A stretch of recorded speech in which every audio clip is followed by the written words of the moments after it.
I know we were expecting some new developments this weekend, but some of them have failed quality control. Make sure you indicate what you'd like redeveloped via the workstation. What's going on, guys? It's Cats here, and welcome back to F1 2018 career mode. As you can see here, two of the upgrades that we were supposed to have this weekend have made it. One failed. Can have an interesting qualifying, I can see, with actual wet to dry conditions in qualifying, which I personally think should be quite interesting here. So we go out on a first lap in the wet. Looks like the weather is going to dry up in about 5 minutes. Inters look like the best tyre for now. Jeff telling us that the Inters look like the best tyre. We still go out just to get a banker in, just in case, you know, if the rain doesn't go away and we stay in, you know, just getting a banker in just to be safe. We're 7/10 off current pole position, so I guess that's not bad. 9/10 in the end of the start. There's a terrible line there, but it's fine. We're only doing that one lap. Later on it's dry with 2.5 minutes left. We should be able to make 2 laps then. There's Adam P10 with Stoffel right behind us. He's on the Inters. Hulkenberg in front of us are on the Inters as well. That's their best laps. People have gone out on the Hypers now to set their fastest laps. We really bang in a good one here with a 7.2 second improvement, 13.5, and then a lap later, we would do one more lap and we would improve by a second. Puts us into P4. So I think at this point, oh, we're safe. And then we end up in 12th behind Stoffel. But yeah, what a top 3. Esteban Ocon on pole, Kevin Magnussen in 2nd, Hamilton 3rd, that's kind of normal, Lance Stroll in 4th, Sergei Sirotkin 7th. This is a mess.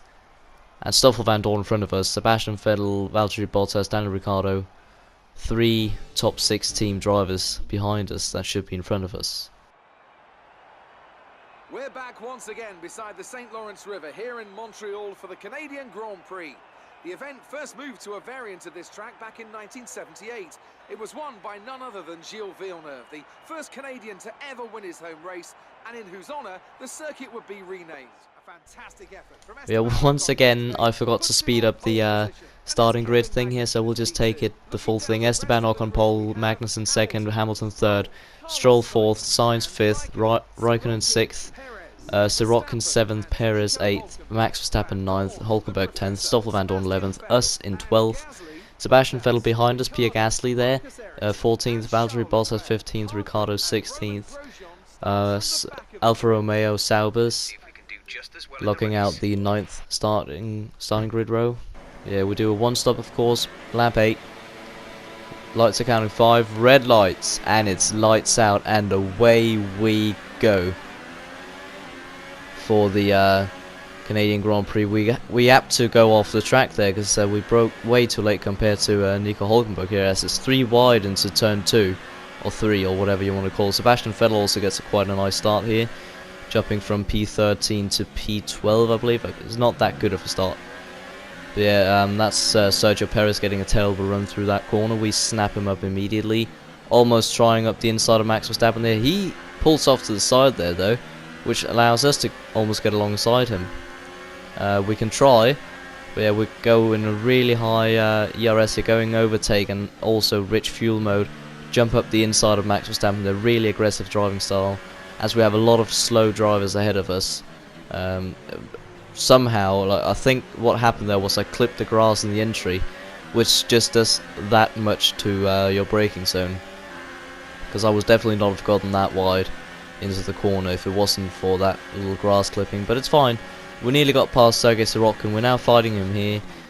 Not really a car you should be fighting, but he's got a better engine than us, so it's fair. Lance Stroll here, Sergei Sirotkin's teammate. We yeet up his inside. Go a little bit wide there, so we brake way too late, but it's fine. Carlos Sainz here now, P5. Let's see if we can make the same move there. We are too late in. I don't back out of it, and I hit a side pod, which forces him to go wide here. But Esteban Ocon, our main rival, in the same corner as Carlos Sainz 2 laps ago, we go up his inside. kind of all 4 wheels off track, but then again kind of don't. We're going into the pits here. Magnussen and Raikkonen, the only 2 drivers ahead of us. 3. We forget to release the clutch, or we released the clutch too late there. Too early, I mean. But yeah, Raikkonen and Magnussen, the 2 out of the 3 drivers ahead of us, had already pitted. We also rejoin right in front of Carlos Sainz and right behind Kevin Magnussen here. Hamilton rejoins in the lead. Quite good from him there. Yes, we go here up the rear of Kevin Magnussen. Now, mind you, this is a McLaren and a Haas fighting for a podium position after the pit stops.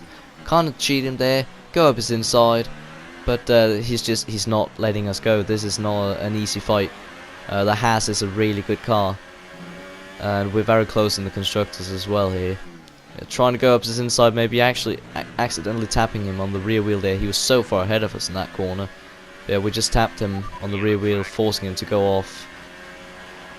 Yeah, that's Pierre Gasly there, as we near the end of the race, going aggressive into that corner. Lewis Hamilton wins this race, but another thing is that we are in P3 with Magnussen quite far behind, relatively far behind, swerving across the finish line to finish P3. It's a podium position in our debut season. 7th race of our F1 career, and we've already been on the podium. All because of that weird qualifying that caused so many slow cars ahead of us. We have podium, Hamilton, Raikkonen, and then us in P3. Very, very, very good result for us.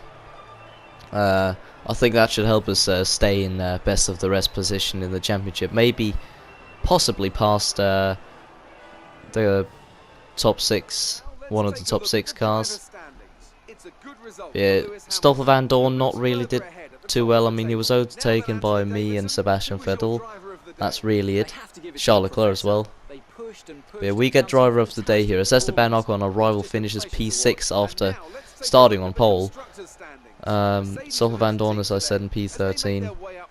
We're 1 point off Max Verstappen, so we're still in P7, best of the rest. And Haas and McLaren are both on 45 points, and Force India are on 44. That's how close it is. Still, Stoffel Van Dorn has no points though, so that's kind of sad. In the rival here, in the rivalry, we've just started a new one with Stoffel Van Dorn. He was beating us after qualifying. Yeah, we beat both Stoffel and Esteban Ocon after this race. But here we've gotten a P3. Insanely incredible, especially for this car. I mean, the McLaren should not be able to do that. But yeah, we got a little bit of a chassis upgrade as well. So now we have redevelopment of the aero upgrade that failed into this weekend, and also the chassis upgrade into the next episode as well. So if all things go well, we should have 2 upgrades on the car, and no fails for France. Hopefully none of the upgrades fail. I mean, the aero one is basically certain that it's not going to fail, because redevelopments of failed parts don't fail. But yeah, the chassis one might fail, I don't know about that. But yeah, that's it for this video. I hope you enjoyed it. Leave a like, comment, subscribe if you did. I would really appreciate it. I'm still trying to keep this as daily as I can, skipping out the weekends of course, but you know, it's fine. Still, weekdays, every single day, sometime in the day. But yeah, that was it for this video, guys. Really appreciate you guys watching it. So yeah, goodbye.